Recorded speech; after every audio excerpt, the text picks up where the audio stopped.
Now, I also watched the Rivals episode covering the Hulk Hogan, Andre the Giant rivalry. The format is the same as it was for the first season. They have Freddie Prinze Jr. hosting a roundtable with footage spliced in, documentary style. They actually spend very little time on the roundtable portion of things, but they have a roundtable. The guests were Booker T, Devon Dudley, JBL, and Natalya. So if you wanted the perspective of Booker T, Devon, JBL, and Natty on Hogan Andre, then this was the episode for you. They didn't really add anything to the discussion, but watching back all of the old footage, it took me back to my childhood.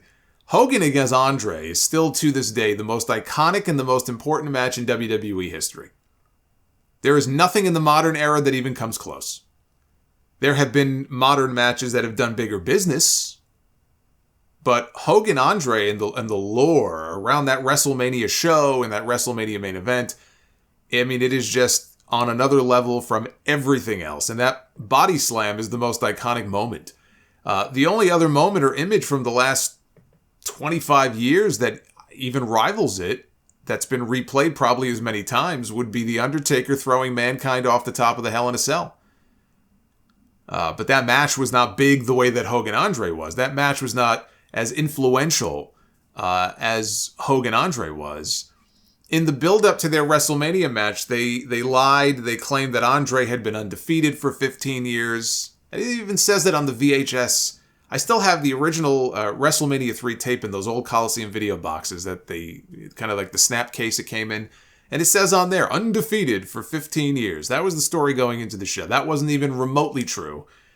They said that he had never been slammed before. That wasn't even remotely true. Not only had Andre been slammed before, many times, but he was slammed by Hulk Hogan on their own show at Shea Stadium.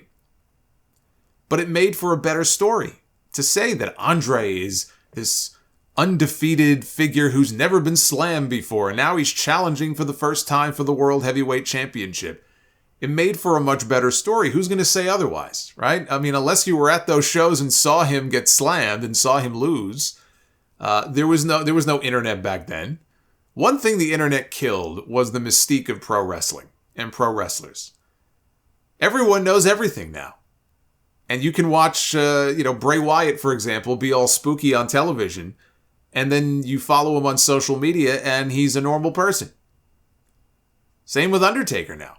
Undertaker now is on social media for the first time in recent years, but imagine Undertaker on Twitter and Instagram kissing his wife and hunting geese when they were just trying to get him over as the undead zombie on television, right? I mean, it was just a different time. You couldn't get away with that stuff today like that. The way you could get away with it back then, you can't do that today. But they had great footage of Hogan and Andre wrestling each other in Japan, so they were very open in this episode about how many times they worked together, even before WrestleMania 3. The Japanese footage was very cool. Hogan then did Rocky 3. He went to the AWA, or maybe the AWA was first, and then he did Rocky 3. But he ended up back in WWE. He beat the Sheik to become champion for the first time. One of my earliest wrestling memories was the footage of Andre pouring champagne on Hogan's head backstage at MSG after he won the title. I remember them showing it in the build-up to their WrestleMania match in '87. And they showed footage of the Piper's Pit segment. Again, my earliest wrestling memories are all traced basically back to WrestleMania 3 angles. It was the Hogan-Andre stuff, and it was the angle that led to Savage and Steamboat. And that's really, the earliest memories that I can recall of being a wrestling fan.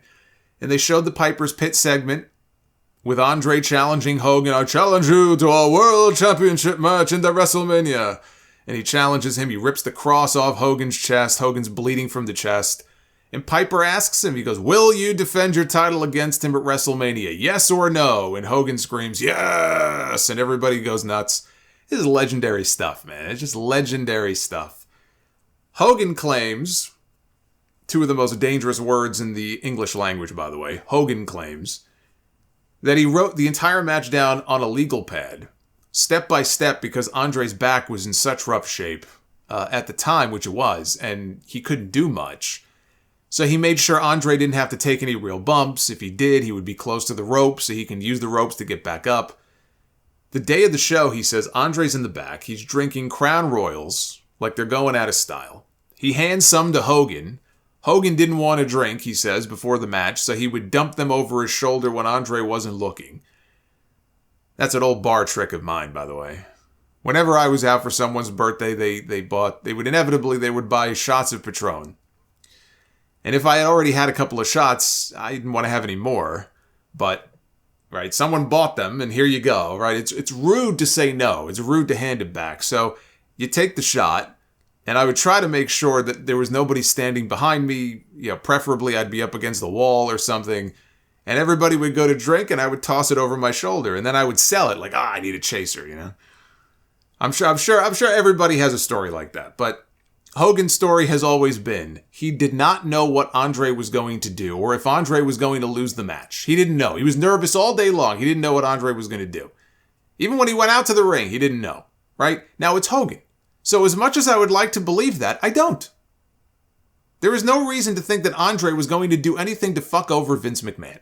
Andre the Giant was treated well by Vince McMahon, and he knew that Vince needed him to do the honors for Hogan because Hogan was their golden goose, Hogan was their champion, Hogan was their big star. And not only that, Andre was just, physically, he was so wrecked at the time. What would be the purpose of Andre saying, no, I'm not doing that? No, I'm going over tonight. Doesn't make sense. Why would he go into business for himself and say that? I don't buy it. Again, it's Hogan. I think he knew exactly how the finish was going to go when he went out there, and he also claims it was Andre who called for the slam while they were in the ring. Andre shouted, "Slam, ball, slam!" So Hogan slammed him. He did not tell the story in this special about slamming Andre and tearing every muscle in his back. He left that part out.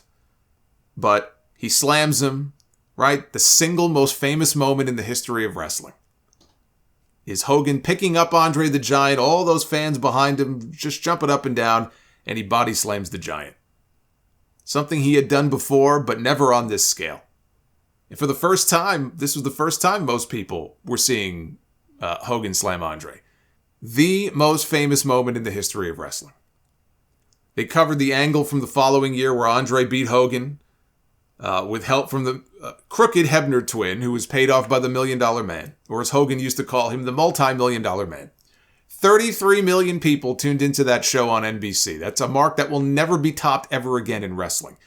It would not even be possible today with how fragmented television is. It's just a different time. It's a different world now. They included footage of their final match together at the WrestleFest 88 show at the outdoor stadium in Milwaukee. It used to be home of the Brewers. I don't know if it's still... what is it? County Stadium? I'm not even sure it's still open anymore. But they had this outdoor WrestleFest show that came out on a Coliseum video. I don't know if the show is somewhere on Peacock. When I search for WrestleFest on Peacock, I get the Coliseum videos for 1990, 92, and 93, because they did multiple WrestleFest videos. The 88 one does not come up. I have it on VHS I bought from somebody many years ago. But there was a rumor back then that, the cage match with Hogan Andre, that was originally going to be the main event for WrestleMania 4 before they decided on the idea for a tournament. I don't know how true that is, but I've heard that.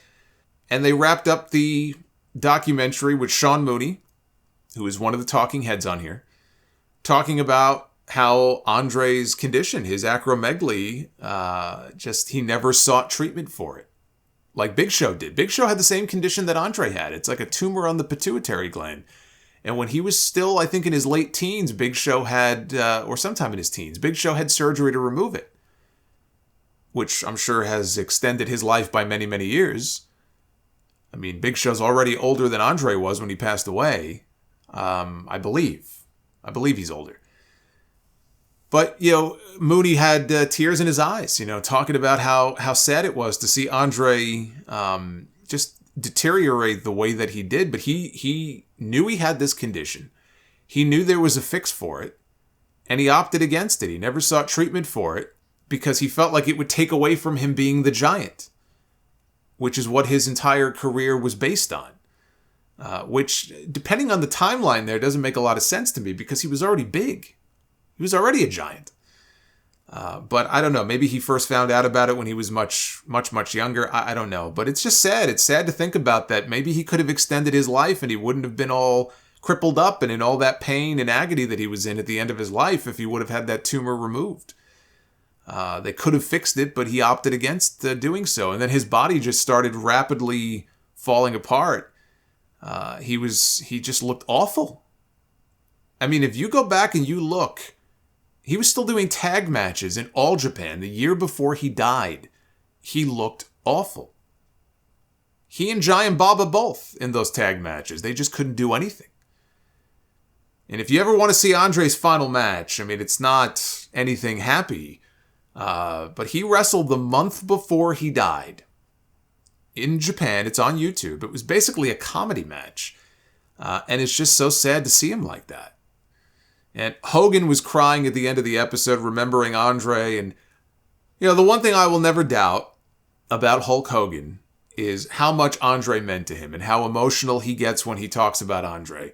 Some of the Andre stories may be embellished and they may be bullshit in some cases, but I never doubted his sincerity when it came to how he feels about Andre. And he was very important to Hogan's career. Andre meant more to Hogan's career than anybody, with the exception, I would say, of maybe Vince McMahon. So I enjoyed this. Again, as somebody who grew up with his earliest wrestling memories being this feud and this period, to see all the classic highlights and the footage and everything, I mean, yeah, it's been replayed a lot, but I enjoyed it.